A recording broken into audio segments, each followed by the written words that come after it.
ਸਤਿ ਸ਼੍ਰੀ ਅਕਾਲ ਦੋਸਤੋ, ਹਾਜ਼ਰ ਹੋਏ ਹਾਂ ਅੱਜ ਦੀ ਨਵੀਂ ਕਹਾਣੀ ਦੇ ਨਾਲ। ਉਮੀਦ ਹੈ ਤੁਹਾਨੂੰ ਜ਼ਰੂਰ ਪਸੰਦ ਆਵੇਗੀ। ਕਹਾਣੀ ਨੂੰ ਪੂਰਾ ਜ਼ਰੂਰ ਸੁਣਿਓ। ਪਲੀਜ਼ ਮੇਰੇ ਨੇੜੇ ਨਾ ਆਈ, ਮੇਰੇ ਨਾਲ ਕੁਝ ਗਲਤ ਨਾ ਕਰੋ, ਮੈਂ ਬਰਬਾਦ ਹੋ ਜਾਊਂਗੀ। ਮੇਰੀ ਹਾਲਤ ਤੇ ਤਰਸ ਖਾਓ, ਇਸ ਦੁਨੀਆ ਵਿੱਚ ਜਿਉਣ ਲਾਇਕ ਨਹੀਂ ਰਹਿ ਜਾਊਂਗੀ। ਰੋਂਦੇ ਹੋਏ ਨਵਦੀਪ ਨੇ ਸਾਹਮਣੇ ਖੜੇ ਸੰਦੀਪ ਨੂੰ ਗੁਹਾਰ ਲਗਾਈ, ਪਰ ਸੰਦੀਪ ਦੀਆਂ ਅੱਖਾਂ ਵਿੱਚ ਇਸ ਵਕਤ ਗੁੱਸੇ ਤੇ ਬਦਲੇ ਦੀ ਭਾਵਨਾ ਦਿਸ ਰਹੀ ਸੀ। ਉਸਨੇ ਅੱਗੇ ਵੱਧ ਕੇ ਨਵਦੀਪ ਦੇ ਵਾਲਾਂ ਨੂੰ ਫੜ ਲਿਆ ਤੇ ਉਸ ਨੂੰ ਉੱਪਰ ਚੱਕਿਆ ਹੀ ਸੀ, ਜੋ ਉਸਦੇ ਕਦਮਾਂ ਵਿੱਚ ਗਿੜਗਿੜਾ ਰਹੀ ਸੀ। ਨਵਦੀਪ ਦੇ ਹੰਝੂ ਉਸ ਦੀਆਂ ਗੱਲਾਂ ਤੇ ਵਹਿ ਰਹੇ ਸੀ ਤੇ ਉਸਦਾ ਹਰ ਸਾਹ ਜਿਵੇਂ ਰੁਕ ਗਿਆ ਸੀ। ਸੰਦੀਪ ਨੇ ਸਖਤੀ ਨਾਲ ਕਿਹਾ, ਸੰਦੀਪ ਨਾਮ ਹੈ ਮੇਰਾ ਪੂਰੇ ਸ਼ਹਿਰ ਵਿੱਚ, ਮੇਰਾ ਨਾਮ ਤੇ ਰੁਤਬਾ ਹੈ, ਤੇ ਤੂੰ ਮੈਨੂੰ ਥੱਪੜ ਮਾਰਿਆ ਸੀ। ਮੇਰੀ ਇਹ ਬੇਇੱਜ਼ਤੀ ਮੈਂ ਕਦੇ ਵੀ ਭੁੱਲ ਨਹੀਂ ਸਕਦਾ। ਮੇਰੇ ਦਿਲ ਨੂੰ ਸਕੂਨ ਉਦੋਂ ਹੀ ਮਿਲੂਗਾ ਜਦੋਂ ਮੈਂ ਆਪਣਾ ਬਦਲਾ ਪੂਰਾ ਕਰ ਲਵਾਂਗਾ। ਬਹੁਤ ਘਮੰਡ ਹੈ ਨਾ ਤੈਨੂੰ ਆਪਣੀ ਖੂਬਸੂਰਤੀ ਦਾ, ਤਾਂ ਇਸ ਖੂਬਸੂਰਤੀ ਨੂੰ ਹਾਸਲ ਕਰਕੇ ਹੀ ਰਹੂੰਗਾ। ਤੇਰਾ ਘਮੰਡ ਚਕਨਾਚੂਰ ਕਰੂੰਗਾ। ਨਵਦੀਪ ਦੇ ਦਿਲ ਵਿੱਚ ਬਹੁਤ ਬੇਚੈਨੀ ਤੇ ਡਰ ਪੈਦਾ ਹੋ ਰਿਹਾ ਸੀ। ਉਸ ਦੀਆਂ ਅੱਖਾਂ ਵਿੱਚ ਗੁੱਸੇ ਦੇ ਨਾਲ ਇੱਕ ਉਮੀਦ ਸੀ ਕਿ ਸ਼ਾਇਦ ਉਸਦੇ ਹੰਝੂ ਤੇ ਉਸਦੀਆਂ ਮਿੰਨਤਾਂ ਉਸ ਨੂੰ ਬਚਾ ਲੈਣ, ਪਰ ਸੰਦੀਪ ਨੇ ਉਸਦੀ ਪਰਵਾਹ ਨਹੀਂ ਕੀਤੀ। ਉਸ ਨੂੰ ਕਮਰ ਤੋਂ ਫੜ ਕੇ ਆਪਣੀਆਂ ਬਾਹਾਂ ਵਿੱਚ ਕੱਸ ਲਿਆ। ਅਗਲੇ ਹੀ ਪਲ ਉਸਦੇ ਨਾਜ਼ੁਕ ਬੁੱਲ੍ਹਾਂ ਨੂੰ ਆਪਣੇ ਬੁੱਲ੍ਹਾਂ ਦੀ ਕੈਦ ਵਿੱਚ ਜਕੜ ਲਿਆ ਤੇ ਹੌਲੀ ਹੌਲੀ ਉਸਦੇ ਬੁੱਲ੍ਹਾਂ ਦਾ ਰਸ ਪੀ ਰਿਹਾ ਸੀ, ਜਦ ਕਿ ਨਵਦੀਪ ਉਸਦੀ ਪਕੜ ਵਿੱਚ ਬਿਨਾਂ ਪਾਣੀ ਦੀ ਮਛਲੀ ਦੀ ਤਰ੍ਹਾਂ ਤੜਫ ਰਹੀ ਸੀ। ਨਵਦੀਪ ਦੀ ਆਤਮਾ ਤੇ ਸਵੈਮਾਨ ਜਾਗ ਉੱਠਿਆ। ਉਸਨੇ ਆਪਣੇ ਲੰਬੇ ਨਹੁਆਂ ਨਾਲ ਸੰਦੀਪ ਦੇ ਚਿਹਰੇ ਤੇ ਜ਼ਖਮ ਕਰ ਦਿੱਤੇ। ਇਸ ਅਚਾਨਕ ਹਮਲੇ ਤੇ ਸੰਦੀਪ ਇੱਕ ਪਲ ਦੇ ਲਈ ਪਿੱਛੇ ਹਟ ਗਿਆ। ਉਸਦੇ ਚਿਹਰੇ ਤੇ ਚੋਟ ਦੇ ਨਿਸ਼ਾਨ ਤੇ ਕੁਝ ਖੂਨ ਦੇ ਕਤਰੇ ਉੱਭਰ ਆਏ ਸੀ। ਤੂੰ ਪਾਗਲ ਹੋ ਗਈ ਹੈ ਇੱਕਦਮ, ਜੰਗਲੀ ਬਿੱਲੀ ਵਾਂਗੂ ਨੌਨਸੈਂਸ, ਉਸਨੇ ਗੁੱਸੇ ਵਿੱਚ ਕਿਹਾ। ਉਧਰ ਨਵਦੀਪ ਡਰ ਨਾਲ ਕੰਬ ਰਹੀ ਸੀ, ਪਰ ਹੁਣ ਉਸਦੀਆਂ ਅੱਖਾਂ ਵਿੱਚ ਨਿਡਰਤਾ ਆ ਗਈ ਸੀ। ਉਸਨੇ ਕੰਬਦੇ ਹੋਏ ਕਿਹਾ ਕਿ ਮੇਰੇ ਕਰੀਬ ਨਾ ਆਈ ਸੰਦੀਪ, ਮੇਰੇ ਨੇੜੇ ਆਇਆ ਤਾਂ ਮੈਂ ਤੇਰੀ ਜਾਨ ਵੀ ਲੈ ਲਵਾਂਗੀ। ਨਵਦੀਪ ਦੀ ਆਵਾਜ਼ ਪੂਰੇ ਕਮਰੇ ਵਿੱਚ ਗੂੰਜ ਉੱਠੀ ਸੀ। ਸੰਦੀਪ ਉਸਦੀ ਗੱਲ ਤੇ ਹੱਸਦਾ ਹੋਇਆ ਬੋਲਿਆ, ਇਹ ਨਾਟਕ ਕਿਸੇ ਹੋਰ ਦੇ ਸਾਹਮਣੇ ਕਰੀ। ਤੇਰੇ ਵਰਗੀ ਨਾਜ਼ੁਕ ਕੁੜੀ ਜੋ ਇਸ ਟਾਈਮ ਮੇਰੀ ਕੈਦ ਵਿੱਚ ਹੈ, ਮੇਰੀ ਜਾਨ ਲਵੇਗੀ। Very funny joke. ਉਸਦਾ ਹਾਸਾ ਕਮਰੇ ਵਿੱਚ ਗੂੰਜ ਰਿਹਾ ਸੀ ਤੇ ਨਵਦੀਪ ਦੀਆਂ ਅੱਖਾਂ ਵਿੱਚ ਹੰਝੂ ਭਰ ਆਏ ਸੀ। ਨਹੀਂ ਸੰਦੀਪ, ਮੈਂ ਤੇਰੀ ਜਾਨ ਨਹੀਂ, ਪਰ ਆਪਣੀ ਜਾਨ ਤਾਂ ਲੈ ਹੀ ਸਕਦੀ ਹਾਂ। ਜੇ ਤੂੰ ਮੈਨੂੰ ਛੂਹਣ ਦੀ ਕੋਸ਼ਿਸ਼ ਵੀ ਕੀਤੀ ਤਾਂ ਮੈਂ ਖੁਦ ਨੂੰ ਖਤਮ ਕਰ ਲਵਾਂਗੀ, ਪਰ ਆਪਣੀ ਇੱਜ਼ਤ ਤੇ ਆਂਚ ਨਹੀਂ ਆਉਣ ਦੇਵਾਂਗੀ। ਉਸਦੀ ਆਵਾਜ਼ ਵਿੱਚ ਇੱਕ ਦ੍ਰਿੜਤਾ ਸੀ ਤੇ ਹੰਝੂ ਉਸਦੀਆਂ ਗੱਲਾਂ ਤੇ ਲਟਕਦੇ ਹੋਏ ਵਹਿਣ ਲੱਗੇ। ਉਸਨੇ ਉਹਨਾਂ ਨੂੰ ਸਾਫ਼ ਕਰਨ ਦੀ ਕੋਸ਼ਿਸ਼ ਕੀਤੀ, ਪਰ ਸੰਦੀਪ ਤੇ ਇਸ ਦਾ ਕੋਈ ਅਸਰ ਨਹੀਂ ਹੋਇਆ। ਉਸਨੇ ਸਖਤ ਲਹਿਜੇ ਵਿੱਚ ਕਿਹਾ, ਆਪਣੀ ਜਾਨ ਲੈਣਾ ਚਾਹੁੰਦੀ ਹੈ, ਮੈਨੂੰ ਕੋਈ ਫਰਕ ਨਹੀਂ ਪੈਂਦਾ ਤੇ ਬਾਅਦ ਵਿੱਚ ਚਾਹੇ ਜੋ ਕਰਨਾ ਹੈ ਕਰ ਲਈ, ਪਰ ਅੱਜ ਤੈਨੂੰ ਅਹਿਸਾਸ ਹੋਵੇਗਾ ਕਿ ਸੰਦੀਪ ਨੂੰ ਥੱਪੜ ਮਾਰਨ ਦਾ ਅੰਜਾਮ ਕੀ ਹੁੰਦਾ। ਇੰਨਾ ਕਹਿ ਕੇ ਉਸਨੇ ਆਪਣੀ ਸ਼ਰਟ ਲਾ ਕੇ ਇੱਕ ਪਾਸੇ ਰੱਖ ਦਿੱਤੀ ਤੇ ਦੁਬਾਰਾ ਨਵਦੀਪ ਨੂੰ ਆਪਣੀਆਂ ਬਾਹਾਂ ਵਿੱਚ ਜਕੜ ਲਿਆ ਤੇ ਅਗਲੇ ਹੀ ਪਲ ਉਸਦੇ ਆਪਣੇ ਬੁੱਲ ਨਵਦੀਪ ਦੀ ਧੌਣ ਤੇ ਰੱਖ ਦਿੱਤੇ ਤੇ ਨਵਦੀਪ ਨੂੰ ਅਜਿਹਾ ਲੱਗਿਆ ਜਿਵੇਂ ਉਸਦੀ ਗਰਦਨ ਤੇ ਕਿਸੇ ਨੇ ਅੰਗਿਆਰੇ ਰੱਖ ਦਿੱਤੇ ਹੋਣ। ਉਸਨੇ ਆਪਣੇ ਆਤਮ ਸਨਮਾਨ ਤੇ ਇੱਜ਼ਤ ਨੂੰ ਹਮੇਸ਼ਾ ਸੰਭਾਲ ਕੇ ਰੱਖਿਆ ਸੀ, ਪਰ ਅੱਜ ਉਸਨੂੰ ਲੱਗਿਆ ਜਿਵੇਂ ਸਭ ਕੁਝ ਖਿਲਰਨ ਵਾਲਾ ਸੀ। ਉਸਦਾ ਦਿਮਾਗ ਸੁੰਨ ਹੋ ਗਿਆ, ਹੱਥ ਪੈਰ ਕਮਜ਼ੋਰ ਹੋਣ ਲੱਗੇ ਤੇ ਅਜਿਹਾ ਮਹਿਸੂਸ ਹੋਇਆ ਜਿਵੇਂ ਉਹ ਇਸ ਦੁਨੀਆ ਵਿੱਚ ਨਹੀਂ ਰਹੀ। ਅਗਲੇ ਹੀ ਪਲ ਸੰਦੀਪ ਦੀਆਂ ਬਾਹਾਂ ਵਿੱਚ ਉਹ ਹੋਸ਼ ਖੋ ਬੈਠੀ। ਅਚਾਨਕ ਨਵਦੀਪ ਨੂੰ ਬੇਹੋਸ਼ ਹੁੰਦੇ ਦੇਖ ਸੰਦੀਪ ਹੈਰਾਨ ਹੋ ਗਿਆ। ਉਸਨੇ ਉਸਨੂੰ ਹੋਸ਼ ਵਿੱਚ ਲਿਆਉਣ ਦੀ ਕੋਸ਼ਿਸ਼ ਕਰਦੇ ਹੋਏ ਕਿਹਾ, ਹੋਸ਼ ਵਿੱਚ ਆ, ਤੂੰ ਬੇਹੋਸ਼ ਨਹੀਂ ਹੋ ਸਕਦੀ, ਤੇ ਉਸਦੀ ਗੱਲ ਤੇ ਹਲਕਾ ਹਲਕਾ ਹੱਥ ਲਗਾਉਂਦੇ ਹੋਏ ਜਗਾਉਣ ਲੱਗਿਆ, ਪਰ ਨਵਦੀਪ ਨੂੰ ਜਿਵੇਂ ਇਸ ਦੁਨੀਆ ਦਾ ਕੋਈ ਹੋਸ਼ ਨਹੀਂ ਰਿਹਾ। ਸੰਦੀਪ ਨੇ ਉਸਨੂੰ ਹੌਲੀ ਜਿਹੀ ਬਿਸਤਰੇ ਤੇ ਲੁਟਾ ਦਿੱਤਾ।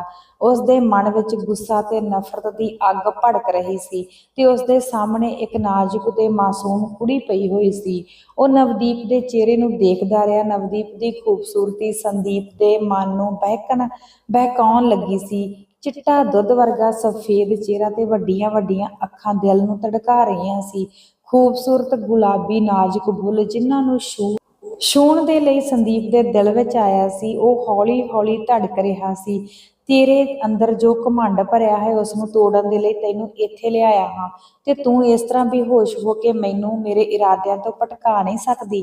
ਆਪਣਾ ਚਿਹਰਾ ਨਵਦੀਪ ਦੇ ਚਿਹਰੇ ਦੇ ਕਰੀਬ ਲਿਆਇਆ, ਪਰ ਜਾ ਕੇ ਵੀ ਉਹ ਆਪਣੇ ਬੁੱਲ੍ਹਾਂ ਨਾਲ ਉਸ ਨੂੰ ਛੂਹ ਨਾ ਸਕਿਆ। ਉਸ ਦੇ ਅੰਦਰ ਕੋਈ ਅਣਜਾਣੀ ਸ਼ਕਤੀ ਉਸ ਨੂੰ ਰੋਕ ਰਹੀ ਸੀ। ਉਹ ਨਵਦੀਪ ਦੇ ਨੇੜੇ ਆ ਕੇ ਵੀ ਖੁਦ ਨੂੰ ਨੇੜੇ ਹੋਣ ਤੋਂ ਰੋਕ ਰਿਹਾ ਸੀ। ਉਸਨੇ ਲੰਮਾ ਸਾਹ ਲੈਂਦੇ ਹੋਏ ਨਵਦੀਪ ਤੋਂ ਪਿੱਛੇ ਹਟਿਆ ਤੇ ਆਪਣੀ ਸ਼ਰਟ ਚੱਕੀ ਤੇ ਪਾ ਲਈ। ਸੰਦੀਪ ਖੂਬਸੂਰਤ ਤਿਤਲੀਆਂ ਦਾ ਸੌਦਾਗਰ ਜ਼ਰੂਰ ਹੈ, ਪਰ ਇੰਨਾ ਕਮਜ਼ੋਰ ਨਹੀਂ ਕਿ ਤੇਰੀ ਬੇਹੋਸ਼ੀ ਦਾ ਫਾਇਦਾ ਚੱਕੇ। ਮੈਂ ਚਾਹੁੰਦਾ ਹਾਂ ਕਿ ਤੂੰ ਪੂਰੀ ਤਰ੍ਹਾਂ ਹੋਸ਼ ਵਿੱਚ ਰਹੇ ਤਾਂ ਕਿ ਮੇਰੇ ਨਾਲ ਬਿਤਾਏ ਹੋਏ ਪਲ ਤੈਨੂੰ ਹਮੇਸ਼ਾ ਯਾਦ ਰਹਿਣ। ਉਸਨੇ ਇਹ ਕਿਹਾ ਤੇ ਕਮਰੇ ਚੋਂ ਬਾਹਰ ਨਿਕਲ ਗਿਆ। ਸੰਦੀਪ ਨੇ ਡਾਕਟਰ ਨੂੰ ਬੁਲਾ ਲਿਆ, ਜਿਸ ਨੇ ਚੈੱਕਅਪ ਦੇ ਬਾਅਦ ਕਿਹਾ ਕਿ ਨਵਦੀਪ ਬਸ ਡਰ ਤੇ ਪਰੇਸ਼ਾਨੀ ਦਾ ਕਰਕੇ ਬੇਹੋਸ਼ ਹੋ ਗਈ ਹੈ, ਜਲਦੀ ਹੀ ਹੋਸ਼ ਵਿੱਚ ਆ ਜਾਵੇਗੀ। ਰਾਤ ਦੇ ਕਿਸੇ ਪਹਿਰ ਵਿੱਚ ਨਵਦੀਪ ਦੀਆਂ ਅੱਖਾਂ ਖੁੱਲੀਆਂ। ਉਸਦਾ ਸਿਰ ਭਾਰਾ ਹੋ ਰਿਹਾ ਸੀ ਤੇ ਪੂਰਾ ਸਰੀਰ ਦੁਖ ਰਿਹਾ ਸੀ। ਉਸਨੂੰ ਅਚਾਨਕ ਯਾਦ ਆ ਗਿਆ ਤੇ ਉਹ ਘਬਰਾ ਗਈ। ਉਸ ਆਪਣੇ ਚਾਰੇ ਪਾਸੇ ਨਜ਼ਰ ਮਾਰੀ ਤੇ ਆਪਣੇ ਹੱਥਾਂ ਨਾਲ ਛੂ ਛੂ ਕੇ ਖੁਦ ਨੂੰ ਮਹਿਸੂਸ ਕੀਤਾ। ਉਸਦੀਆਂ ਅੱਖਾਂ ਵਿੱਚ ਹੰਝੂ ਆ ਗਏ। ਉਸਨੇ ਆਪਣੇ ਆਪ ਨੂੰ ਸੰਭਾਲਣ ਦੀ ਕੋਸ਼ਿਸ਼ ਕੀਤੀ। ਉਸਦੇ ਮਨ ਵਿੱਚ ਡਰ ਬੈਠ ਗਿਆ ਕਿ ਕਿਤੇ ਸੰਦੀਪ ਨੇ ਉਸਦੀ ਇੱਜ਼ਤ ਨੂੰ ਠੇਸ ਤਾਂ ਨਹੀਂ ਪਹੁੰਚਾਈ। ਉਸਨੂੰ ਉਹ ਪਲ ਯਾਦ ਆਏ ਜਦੋਂ ਬੇਹੋਸ਼ ਹੋਣ ਤੋਂ ਪਹਿਲਾਂ ਉਹ ਉਸਦੀਆਂ ਬਾਹਾਂ ਵਿੱਚ ਸੀ ਤੇ ਆਪਣੇ ਬੁੱਲ ਉਸਨੇ ਉਸਦੀ ਗਰਦਨ ਤੇ ਰੱਖੇ ਸੀ। ਜ਼ਰੂਰ ਉਸ ਤੋਂ ਬਾਅਦ ਸੰਦੀਪ ਆਪਣੇ ਇਰਾਦੇ ਵਿੱਚ ਕਾਮਯਾਬ ਹੋਇਆ ਹੋਵੇਗਾ। ਜ਼ਰੂਰ ਉਸਨੇ ਮੇਰੀ ਇੱਜ਼ਤ ਤਾਰ-ਤਾਰ ਕੀਤੀ ਹੋਵੇਗੀ। ਇਹ ਸੋਚਦੀ ਹੀ ਨਵਦੀਪ ਫੁੱਟ-ਫੁੱਟ ਕੇ ਰੋ ਪਈ। ਉਸਨੂੰ ਆਪਣੇ ਮਾਂ-ਬਾਪ ਦਾ ਚਿਹਰਾ ਯਾਦ ਆਉਣ ਲੱਗਿਆ, ਜਿਨ੍ਹਾਂ ਨੇ ਉਸਨੂੰ ਪਿਆਰ ਤੇ ਭਰੋਸੇ ਨਾਲ ਪਾਲਿਆ ਸੀ। ਜਦੋਂ ਮੇਰੇ ਮਾਂ-ਪਿਓ ਨੂੰ ਪਤਾ ਲੱਗੇਗਾ ਕਿ ਮੈਂ ਆਪਣਾ ਸਭ ਕੁਝ ਗਵਾ ਚੁੱਕੀ ਹਾਂ ਤਾਂ ਉਹਨਾਂ ਤੇ ਕੀ ਬੀਤੇਗੀ। ਇਹ ਸੋਚਦੇ ਹੀ ਉਸਦੀ ਰੂਹ ਕੰਬੀ ਤੇ ਉਹ ਦਰਦ ਵਿੱਚ ਰੋਣ ਲੱਗੀ। ਉਹ ਆਪਣੇ ਮਾਂ-ਪਿਓ ਨੂੰ ਕਿਵੇਂ ਦੱਸੇ ਕਿ ਉਸਦੀ ਇੱਜ਼ਤ ਤੇ ਹਮਲਾ ਹੋਇਆ। ਇਹ ਸੋਚ ਕੇ ਹੀ ਉਸਦੀਆਂ ਅੱਖਾਂ ਵਿੱਚ ਹੰਝੂ ਭਰ ਆਏ। ਉਸਨੇ ਖੁਦ ਨੂੰ ਸੰਭਾਲਿਆ ਤੇ ਹੌਲੀ-ਹੌਲੀ ਕਮਰੇ ਤੋਂ ਬਾਹਰ ਆ ਗਈ। ਪੂਰੇ ਘਰ ਵਿੱਚ ਹਨੇਰਾ ਛਾਇਆ ਹੋਇਆ ਸੀ। ਉਹ ਖੁਦ ਨੂੰ ਖਤਮ ਕਰ ਲੈਣਾ ਚਾਹੁੰਦੀ ਸੀ। ਉਸਨੂੰ ਲੱਗਿਆ ਜੋ ਹੋਇਆ ਉਹ ਉਸਦੇ ਲਈ ਸਹੀ ਨਹੀਂ ਸੀ। ਦਰਵਾਜ਼ੇ ਤੱਕ ਪਹੁੰਚ ਕੇ ਉਸਨੇ ਗੇਟ ਖੋਲ੍ਹਿਆ ਤੇ ਸੜਕ ਦੇ ਵੱਲ ਵੱਧ ਗਈ। ਹਨੇਰੇ ਵਿੱਚ ਉਹ ਤੇਜ਼ ਰਫ਼ਤਾਰ ਗੱਡੀ ਦੇ ਸਾਹਮਣੇ ਜਾ ਕੇ ਆਪਣੀ ਜਾਨ ਦੇਣ ਦੀ ਸੋਚ ਰਹੀ ਸੀ, ਜਦੋਂ ਅਚਾਨਕ ਕਿਸੇ ਨੇ ਉਸਨੂੰ ਜ਼ੋਰ ਨਾਲ ਫੜ ਕੇ ਖਿੱਚ ਲਿਆ। ਦੋਨੋਂ ਸੜਕ ਦੇ ਕਿਨਾਰੇ ਡਿੱਗ ਪਏ ਤੇ ਨਵਦੀਪ ਨੇ ਹੈਰਾਨ ਹੋ ਕੇ ਦੇਖਿਆ ਉਸਨੂੰ ਬਚਾਉਣ ਵਾਲਾ ਕੋਈ ਹੋਰ ਨਹੀਂ, ਸੰਦੀਪ ਹੀ ਸੀ। ਉਸਨੂੰ ਹੋਸ਼ ਆਉਣ ਤੇ ਉਹ ਖੁਦ ਨੂੰ ਅਲੱਗ ਕਰਦੀ ਹੋਈ ਚੀਕਣ ਲੱਗੀ, ਛੱਡ ਦੇ ਮੈਨੂੰ ਕਿਉਂ ਬਚਾਇਆ, ਮੈਨੂੰ ਮਰਨ ਦੇ। ਤੇਰਾ ਤਾਂ ਬਦਲਾ ਪੂਰਾ ਹੋ ਗਿਆ ਨਾ।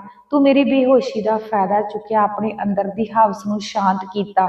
ਮੈਂ ਤੇਰੇ ਵਰਗੇ ਘਟੀਆ ਇਨਸਾਨ ਨਹੀਂ ਦੇਖਿਆ। ਨਫ਼ਰਤ ਹੈ ਮੈਨੂੰ ਤੇਰੇ ਨਾਲ। ਸੰਦੀਪ ਦੀਆਂ ਅੱਖਾਂ ਵਿੱਚ ਸਖਤੀ ਸੀ। ਉਸਨੇ ਨਵਦੀਪ ਦਾ ਮੋਢਾ ਫੜਦੇ ਹੋਏ ਕਿਹਾ, ਬਕਵਾਸ ਬੰਦ ਕਰ। ਮੈਂ ਅਜਿਹਾ ਇਨਸਾਨ ਨਹੀਂ ਹਾਂ ਜੋ ਕਿਸੇ ਦੀ ਬੇਹੋਸ਼ੀ ਦਾ ਫਾਇਦਾ ਚੱਕਾਂ। ਤੇਰੇ ਨਾਲ ਜੋ ਕੁਝ ਵੀ ਕਰੂੰਗਾ ਪੂਰੇ ਹੋਸ਼ ਹਵਾਸ ਵਿੱਚ ਕਰੂੰਗਾ, ਸਮਝੀ।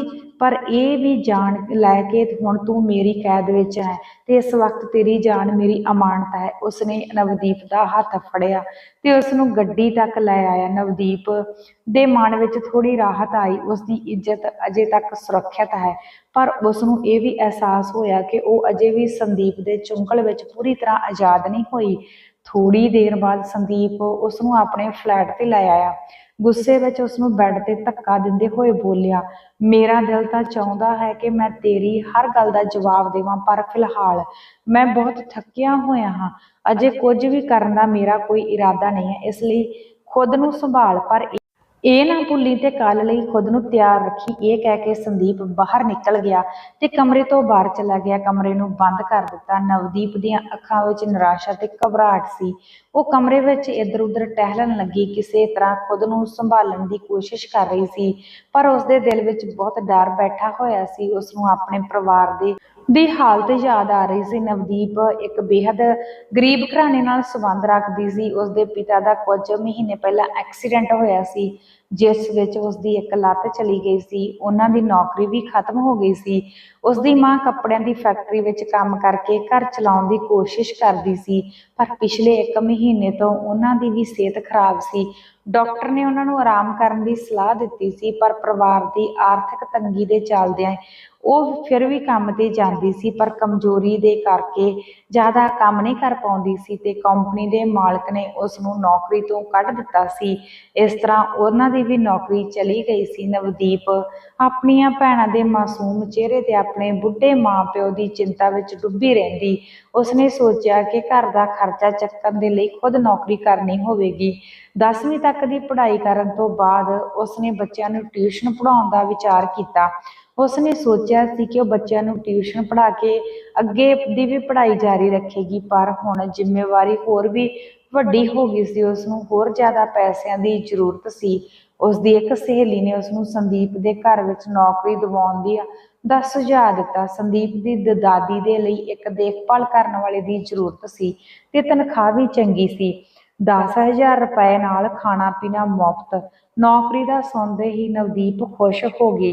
10,000 ਰੁਪਏ ਮਹੀਨਾ ਉਸਦੇ ਲਈ ਬਹੁਤ ਨੇ। ਨਵਦੀਪ ਨੇ ਨੌਕਰੀ ਸਵੀਕਾਰ ਕਰ ਲਈ ਤੇ ਪੂਰੀ ਇਮਾਨਦਾਰੀ ਨਾਲ ਸੰਦੀਪ ਦੀ ਦਾਦੀ ਦੀ ਦੇਖਭਾਲ ਕਰਨ ਲੱਗੀ, ਪਰ ਉਸਦੀ ਕਿਸਮਤ ਨੇ ਉਸਨੂੰ ਕਿਤੇ ਹੋਰ ਮੋੜ ਦੇ ਦਿੱਤਾ। ਇੱਕ ਦਿਨ ਜਦੋਂ ਉਹ ਦਾਦੀ ਦੇ ਕਮਰੇ ਵੱਲ ਜਾ ਰਹੀ ਸੀ ਤਾਂ ਸਾਹਮਣੇ ਆਉਂਦੇ ਬੇਖਬਰ ਸੰਦੀਪ ਨਾਲ ਉਸਦੀ ਜ਼ੋਰਦਾਰ ਟੱਕਰ ਹੋਈ। ਉਸਦੇ ਹੱਥ ਵਿੱਚ ਚਾਹ ਦਾ ਕੱਪ ਸੀ। ਗਰਮ ਚਾਹ ਸੰਦੀਪ ਦੇ ਹੱਥਾਂ ਤੇ ਡੁੱਲ ਗਈ। ਉਸਦੇ ਮੂੰਹ ਵਿੱਚੋਂ ਇੱਕ ਜ਼ੋਰਦਾਰ ਚੀਖ ਨਿਕਲੀ ਸੀ। ਸੰਦੀਪ ਆਪਣੇ ਕਮਰੇ ਤੋਂ ਬਾਹਰ ਨਿਕਲ ਗਿਆ ਸੀ। ਗਲਤੀ ਨਾਲ ਨਵਦੀਪ ਨਾਲ ਬੁਰੀ ਤਰ੍ਹਾਂ ਟਕਰਾ ਗਿਆ ਸੀ। ਗਲਤੀ ਪੂਰੀ ਤਰ੍ਹਾਂ ਸੰਦੀਪ ਦੀ ਸੀ, ਕਿਉਂਕਿ ਉਹ ਮੋਬਾਈਲ ਵਿੱਚ ਬਿਜੀ ਸੀ ਤੇ ਬਿਨਾਂ ਦੇਖੇ ਤੇਜ਼ੀ ਨਾਲ ਚੱਲ ਰਿਹਾ ਸੀ। ਗਰਮ ਚਾਹ ਸੰਦੀਪ ਦੇ ਹੱਥਾਂ ਤੇ ਡਿੱਗ ਗਈ। ਉਹ ਦਰਦ ਨਾਲ ਕੁਰਲਾਉਂਦਾ ਰਿਹਾ। ਉੱਥੇ ਨਵਦੀਪ ਦੇ ਚਿਹਰੇ ਤੇ ਘਬਰਾਹਟ ਸਾਫ਼ ਝਲਕ ਰਹੀ ਸੀ। ਉਸਨੇ ਕੰਬਦੇ ਆਵਾਜ਼ ਵਿੱਚ ਕਿਹਾ, ਸੌਰੀ ਸਰ, ਮੈਨੂੰ ਮਾਫ਼ ਕਰ ਦਿਓ, ਮੈਂ ਤੁਹਾਨੂੰ ਦੇਖਿਆ ਨਹੀਂ। ਜੋ ਕੁਝ ਹੋਇਆ ਉਹ ਗਲਤੀ ਨਾਲ ਹੋਇਆ। ਸੰਦੀਪ ਆਪਣਾ ਹੱਥ ਝਟਕਾਉਂਦਾ ਹੋਇਆ ਉਸ ਵੱਲ ਦੇਖਣ ਲੱਗਾ ਤੇ ਫਿਰ ਦੇਖਦਾ ਹੀ ਰਹਿ ਗਿਆ। ਸਾਹਮਣੇ ਖੜੀ ਕੁੜੀ ਡਰਦੇ ਮਾਰੇ ਕੰਬ ਰਹੀ ਸੀ। ਉਸਦੀਆਂ ਵੱਡੀਆਂ ਕਾਲੀਆਂ ਅੱਖਾਂ ਵਿੱਚ ਡਰ ਸੀ ਤੇ ਬਹੁਤ ਸਾਰੀ ਮਾਸੂਮੀਅਤ ਸੀ। ਬੇਦਾਗ ਸਫੇਦ ਰੰਗ, ਜਿਸ ਤੇ ਗੁਲਾਬੀ ਤਰਾਸ਼ੇ ਹੋਏ ਖੂਬਸੂਰਤ ਬੁੱਲ। ਉਹ ਘਬਰਾਹਟ ਨਾਲ ਕਦੇ ਸੰਦੀਪ ਨੂੰ ਦੇਖਦੀ ਤੇ ਕਦੇ ਨਜ਼ਰਾਂ ਝੁਕਾ ਲੈਂਦੀ। ਸੰਦੀਪ ਦੇ ਬੁੱਲਾਂ ਤੇ ਹਲਕੀ ਮੁਸਕਾਨ ਆ ਗਈ। ਉਹ ਹੁਸਨ ਦਾ ਸ਼ੁਦਾਈ ਸੀ। ਹੁਣ ਤੱਕ ਨਾ ਜਾਣੇ ਕਿੰਨੀਆਂ ਕੁੜੀਆਂ ਦੇ ਹੁਸਨ ਨੂੰ ਟਟੋਲ ਚੁੱਕਿਆ ਸੀ। ਇਹ ਕਹਿਣਾ ਗਲਤ ਨਹੀਂ ਹੋਵੇਗਾ ਕਿ ਖੂਬਸੂਰਤੀ ਉਸਦੀ ਕਮਜ਼ੋਰੀ ਸੀ ਤੇ ਸਾਹਮਣੇ ਖੜੀ ਕੁੜੀ ਸੀ ਖੂਬਸੂਰਤੀ ਵਿੱਚ ਆਪਣੀ ਮਿਸਾਲ ਆਪਣੇ ਆਪ ਸੀ। ਉਸਦਾ ਦਿਲ ਉਸਦੀ ਖੂਬਸੂਰਤੀ ਤੇ ਆ ਚੁੱਕਿਆ ਸੀ। ਉਹ ਉਸ ਕੁੜੀ ਨੂੰ ਪਾਉਣਾ ਚਾਹੁੰਦਾ ਸੀ। ਉਸਨੇ ਕਿਹਾ, ਇਟਸ ਓਕੇ, ਇੰਨੇ ਘਬਰਾਉਣ ਦੀ ਜ਼ਰੂਰਤ ਨਹੀਂ। ਵੈਸੇ ਤੂੰ ਇਸ ਘਰ ਵਿੱਚ ਨਵੀਂ ਹੈ, ਪਹਿਲਾਂ ਤਾਂ ਨਹੀਂ ਦੇਖਿਆ ਤੈਨੂੰ। ਨਵਦੀਪ ਨੇ ਜਵਾਬ ਦਿੱਤਾ, ਜੀ ਮੈਂ ਦਾਦੀ ਦੀ ਕੇਅਰ ਟੇਕਰ ਹਾਂ, ਕੁਝ ਹੀ ਦਿਨ ਪਹਿਲਾਂ ਇੱਥੇ ਜੁਆਇਨ ਕੀਤਾ ਹੈ। ਸੰਦੀਪ ਨੂੰ ਇਹ ਜਾਣ ਕੇ ਖੁਸ਼ੀ ਹੋਈ, ਪਰ ਉਸਨੇ ਅਚਾਨਕ ਗੰਭੀਰ ਹੋ ਕੇ ਕਿਹਾ, ਫਿਲਹਾਲ ਤਾਂ ਮੇਰੇ ਸਾਰੇ ਕੱਪੜੇ ਤੂੰ ਗੰਦੇ ਕਰ ਦਿੱਤੇ। ਮੇਰੇ ਕਮਰੇ ਵਿੱਚ ਜਾ ਕੇ ਮੇਰੇ ਕੱਪੜੇ ਕੱਢ ਤੇ ਪ੍ਰੈਸ ਕਰ। ਮੈਂ ਕਿਹਾ, ਇਹ ਕੰਮ ਮੇਰਾ ਨਹੀਂ, ਤੁਸੀਂ ਕਿਸੇ ਹੋਰ ਨੂੰ ਕਹਿ ਸਕਦੇ ਹੋ। ਨਵਦੀਪ ਨੇ ਹੌਲੀ ਜਿਹੀ ਜਵਾਬ ਦਿੱਤਾ। ਸੰਦੀਪ ਦੀਆਂ ਅੱਖਾਂ ਵਿੱਚ ਅਚਾਨਕ ਗੁੱਸੇ ਦੀ ਲਹਿਰ ਦੌੜ ਗਈ। ਉਸਨੇ ਸਖਤ ਸ਼ਬਦਾਂ ਵਿੱਚ ਕਿਹਾ, ਮੇਰੇ ਹੁਕਮ ਨੂੰ ਮੰਨਣ ਤੋਂ ਮਨਾ ਕਰ ਰਹੀ ਹੈ। ਇਹ ਨਾ ਭੁੱਲ ਕੇ ਮੇਰੇ ਕੱਪੜੇ ਤੂੰ ਗੰਦੇ ਕੀਤੇ ਨੇ ਤੇ ਹੁਣ ਤੂੰ ਹੀ ਮੇਰੇ ਕੱਪੜੇ ਪ੍ਰੈਸ ਕਰਕੇ ਮੈਨੂੰ ਦੇਵੇਂਗੀ। ਡਰਦੇ ਮਾਰੇ ਤੁਰੰਤ ਸੰਦੀਪ ਦੇ ਕਮਰੇ ਵੱਲ ਤੁਰ ਪਈ। ਉੱਥੇ ਪਹੁੰਚ ਉਸਨੇ ਕੱਪੜੇ ਕੱਢੇ ਤੇ ਪ੍ਰੈਸ ਕਰਨੇ ਸ਼ੁਰੂ ਕਰ ਦਿੱਤੇ। ਥੋੜੀ ਦੇਰ ਬਾਅਦ ਸੰਦੀਪ ਵੀ ਕਮਰੇ ਵਿੱਚ ਆਇਆ। ਨਵਦੀਪ ਆਪਣਾ ਕੰਮ ਕਰਨ ਵਿੱਚ ਇੰਨੀ ਮਗਨ ਸੀ ਕਿ ਉਸਨੇ ਆਪਣੇ ਗਲੇ ਵਿੱਚੋਂ ਦੁਪੱਟਾ ਹਟਾ ਦਿੱਤਾ ਸੀ। ਉਹ ਸਾਈਡ ਵਿੱਚ ਡਿੱਗ ਚੁੱਕਿਆ ਸੀ। ਸੰਦੀਪ ਦੀਆਂ ਨਜ਼ਰਾਂ ਅਚਾਨਕ ਉਸਦੀ ਪਿੱਠ ਤੇ ਲਹਿਰਾਉਂਦੀ ਗੁੱਤ ਤੇ ਟਿਕ ਗਈਆਂ, ਜੋ ਉਸਦੀ ਕਮਰ ਤੱਕ ਆ ਰਹੀ ਸੀ। ਉਸਦੀ ਗਰਦਨ ਦੇ ਕੋਲ ਇੱਕ ਛੋਟਾ ਜਿਹਾ ਕਾਲਾ ਤਿਲ ਸੀ, ਜਿਸ ਨੇ ਸੰਦੀਪ ਦਾ ਧਿਆਨ ਖਿੱਚ ਲਿਆ। ਖੂਬਸੂਰਤੀ ਤੇ ਸੁਰਾਹੀ ਵਰਗੀ ਧੌਣ ਦੇ ਕੋਲ ਉਹ ਕਾਲਾ ਤਿਲ ਬਹੁਤ ਹੀ ਖੂਬਸੂਰਤ ਲੱਗ ਰਿਹਾ ਸੀ। ਅਗਲੇ ਹੀ ਪਲ ਸੰਦੀਪ ਨੇ ਖੁਦ ਤੇ ਕਾਬੂ ਖੋ ਦਿੱਤਾ ਤੇ ਬੇਖਿਆਲੀ ਵਿੱਚ ਉਸਨੇ ਆਪਣੇ ਬੁੱਲ ਨਵਦੀਪ ਦੀ ਧੌਣ ਤੇ ਰੱਖ ਦਿੱਤੇ। ਅਚਾਨਕ ਹਰਕਤ ਨਾਲ ਨਵਦੀਪ ਘਬਰਾ ਗਈ। ਗਰਮ ਪ੍ਰੈਸ ਦੇ ਹੱਥ ਨੂੰ ਛੂਹ ਗਈ। ਉਸਦੇ ਮੂੰਹ ਵਿੱਚੋਂ ਹਲਕੀ ਜਿਹੀ ਚੀਕ ਨਿਕਲ ਗਈ। ਉਹ ਤੁਰੰਤ ਪਲਟੀ ਤੇ ਸੰਦੀਪ ਤੋਂ ਦੂਰ ਹਟਦੀ ਹੋਈ ਬੋਲੀ, ਇਹ ਤੁਸੀਂ ਕੀ ਕਰ ਰਹੇ ਹੋ? ਪਲੀਜ਼ ਦੂਰ ਰਹੋ। ਮੈਂ ਤੁਹਾਡੇ ਕੱਪੜੇ ਪ੍ਰੈਸ ਕਰ ਰਹੀ ਹਾਂ ਨਾ, ਤੁਹਾਡੀ ਜ਼ਰੂਰੀ ਮੀਟਿੰਗ ਹੈ ਨਾ, ਪਲੀਜ਼ ਦੂਰ ਹੋ ਜਾਓ, ਮੈਨੂੰ ਕੰਮ ਕਰਨ ਦਿਓ। ਸੰਦੀਪ ਦੀਆਂ ਅੱਖਾਂ ਵਿੱਚ ਅਜੇ ਵੀ ਇੱਕ ਅਜੀਬ ਜਿਹੀ ਮਦਹੋਸ਼ੀ ਸੀ। ਉਸਨੇ ਹੌਲੀ ਜਿਹੀ ਕਿਹਾ, ਇੰਨੀ ਵੀ ਜਲਦੀ ਕੀ ਹੈ ਤੇਰੇ ਹੁਸਨ ਦੇ ਅੱਗੇ? ਤਾਂ ਮੈਂ ਐਸੀਆਂ ਹਜ਼ਾਰਾਂ ਮੀਟਿੰਗਾਂ ਕੁਰਬਾਨ ਕਰ ਦੇਵਾਂਗਾ। ਉਸ ਦੀਆਂ ਅੱਖਾਂ ਵਿੱਚ ਘਬਰਾਹਟ ਵੱਧਦੀ ਜਾ ਰਹੀ ਸੀ।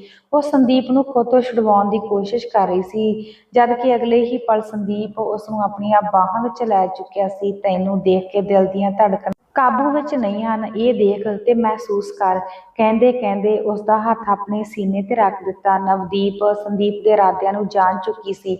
ਉਸਨੇ ਘਬਰਾਹਟ ਵਿੱਚ ਕਿਹਾ, ਨਹੀਂ ਸਰ, ਪਲੀਜ਼ ਤੁਸੀਂ ਅਜਿਹਾ ਨਹੀਂ ਕਰ ਸਕਦੇ, ਛੱਡ ਦਿਓ ਮੈਨੂੰ, ਦਾਦੀ ਇੰਤਜ਼ਾਰ ਕਰ ਰਹੀ ਹੋਵੇਗੀ, ਮੈਂ ਉਹਨਾਂ ਨੂੰ ਖਾਣਾ ਦੇਣਾ ਹੈ। ਸੰਦੀਪ ਹੱਸ ਕੇ ਬੋਲਿਆ, ਕੋਈ ਗੱਲ ਨਹੀਂ, ਬਸ ਅੱਧੇ ਘੰਟੇ ਦੀ ਤਾਂ ਗੱਲ ਹੈ, ਉਸ ਤੋਂ ਬਾਅਦ ਦਾਦੀ ਨੂੰ ਖਾਣਾ ਵੀ ਦੇ ਦੇਣਾ ਤੇ ਫਿਰ ਆਪਣੇ ਘਰ ਵੀ ਚਲੀ ਜਾਈਂ।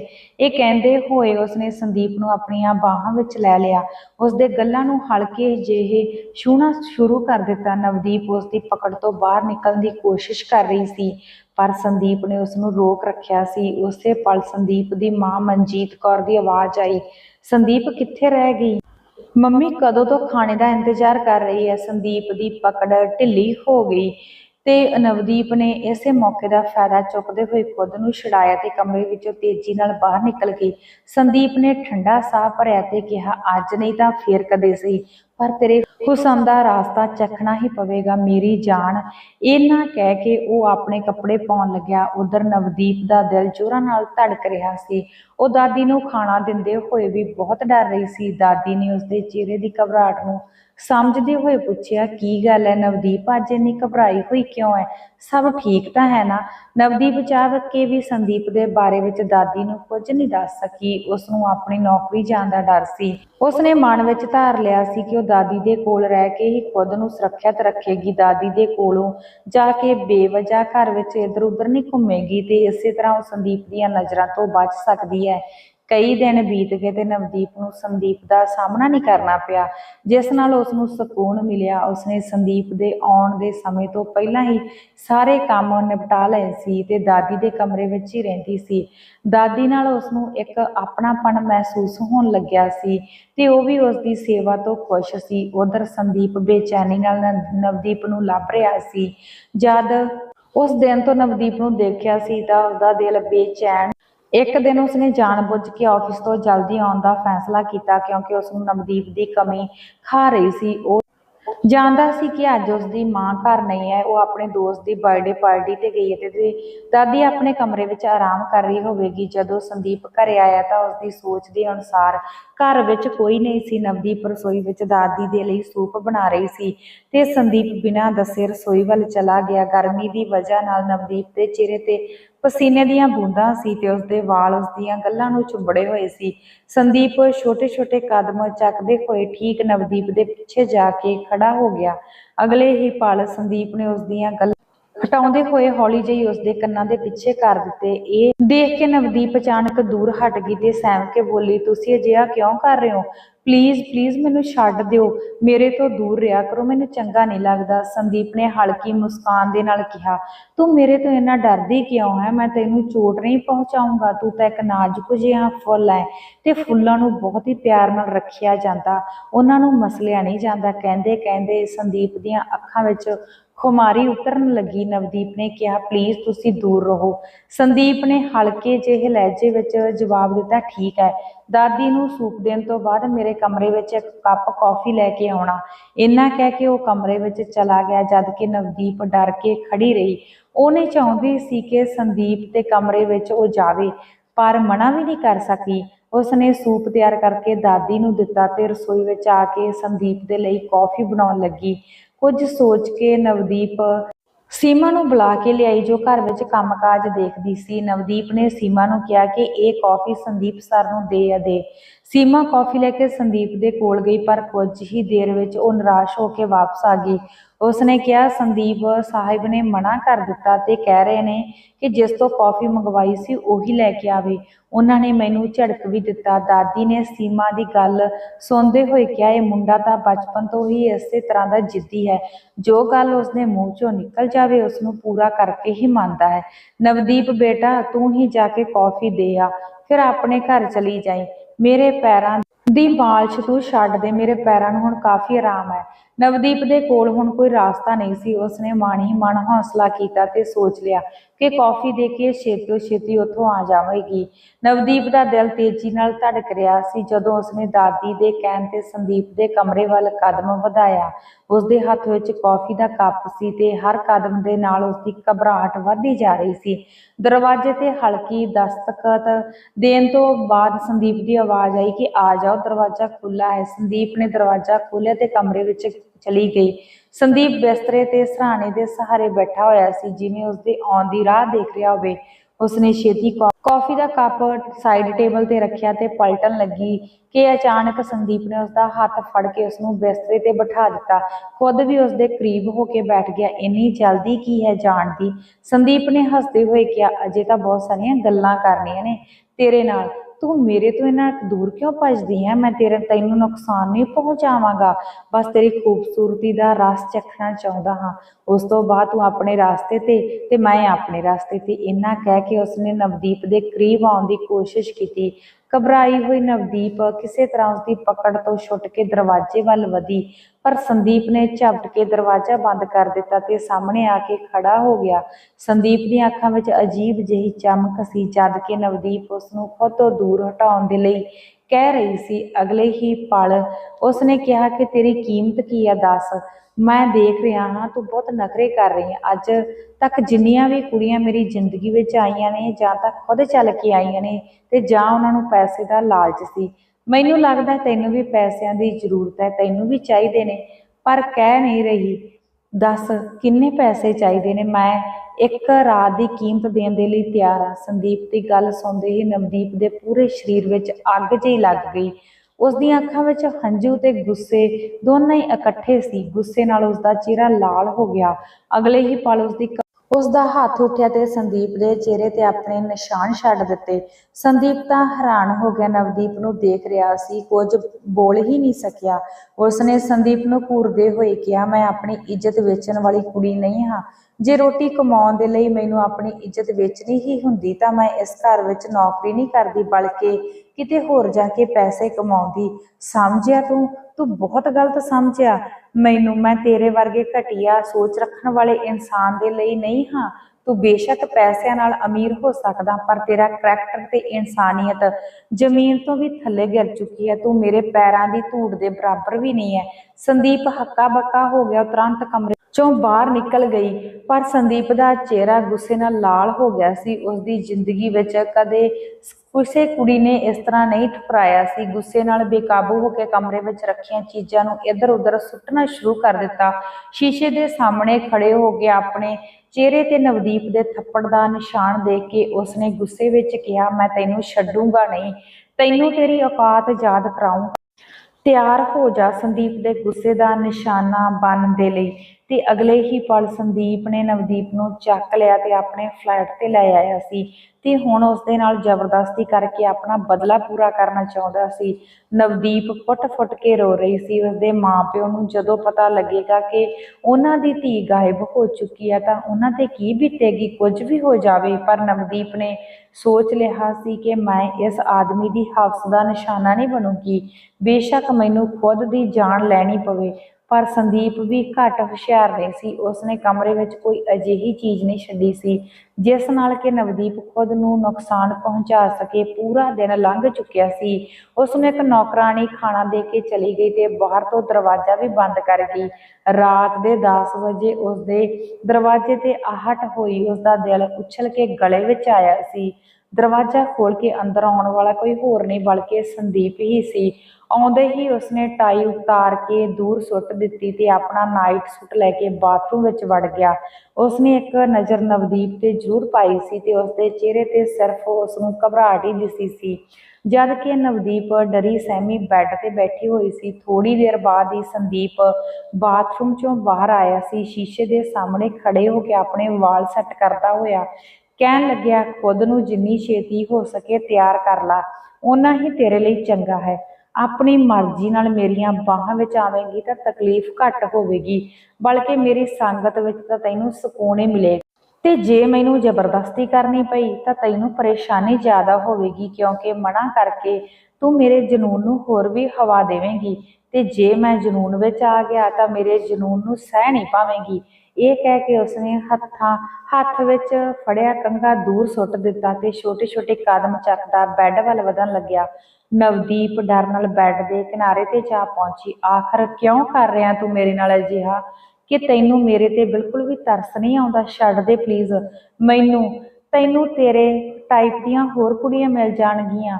ਹਾਂ ਸੱਚ ਕਿਹਾ ਤੂੰ, ਮੈਨੂੰ ਕੁੜੀਆਂ ਦੀ ਕੋਈ ਕਮੀ ਨਹੀਂ ਹੈ, ਪਰ ਮੈਨੂੰ ਸਿਰਫ ਤੇ ਸਿਰਫ ਤੂੰ ਹੀ ਚਾਹੀਦੀ ਹੈ ਕਿਉਂਕਿ ਤੂੰ ਮੇਰੀ ਈਗੋ ਨੂੰ ਠੇਸ ਪਹੁੰਚਾਈ ਹੈ ਤੇ ਮੈਨੂੰ ਉਦੋਂ ਹੀ ਸਕੂਨ ਮਿਲੂਗਾ ਜਦੋਂ ਮੈਂ ਤੈਨੂੰ ਸਜ਼ਾ ਦੇਵਾਂਗਾ, ਪਲ ਪਲ ਤੈਨੂੰ ਤੜਫਾਊਂਗਾ। ਇਹ ਕਹਿ ਕੇ ਉਹ ਬੈੱਡ ਤੇ ਬੈਠ ਚੁੱਕਾ ਸੀ ਤੇ ਨਵਦੀਪ ਦੇ ਹੱਥਾਂ ਨੂੰ ਫੜ ਕੇ ਉਹਨੇ ਆਪਣੇ ਬੁੱਲ ਰੱਖ ਦਿੱਤੇ ਸੀ। ਵੈਸੇ ਤੈਨੂੰ ਡਰਨ ਦੀ ਜ਼ਰੂਰਤ ਨਹੀਂ। ਪਤਾ ਨਹੀਂ ਤੂੰ ਇੰਨਾ ਕਿਉਂ ਡਰ ਰਹੀ ਹੈ। ਮੈਂ ਕੋਈ ਜਾਨਵਰ ਨਹੀਂ ਹਾਂ।